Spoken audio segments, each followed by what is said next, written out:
Bonjour à tous, aujourd'hui je vais vous parler d'un homme du 19e siècle très peu connu. Cet homme, c'est Ignaz von Peseli, médecin hongrois du 19e siècle, considéré comme le père de l'iridologie.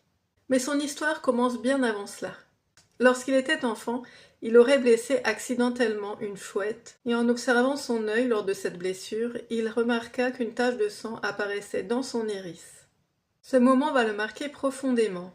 Des années plus tard, devenu médecin, il se souvient de cette expérience.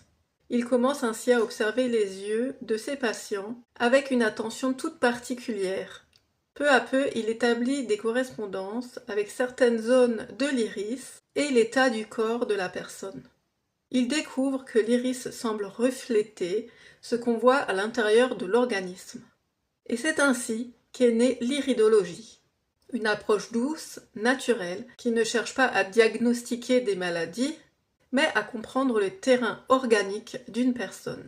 Au travers des couleurs, des fibres, des marques, l'iris devient comme une carte, une mémoire corporelle. Aujourd'hui encore, cette pratique intrigue, fascine et aide de nombreuses personnes à mieux se connaître.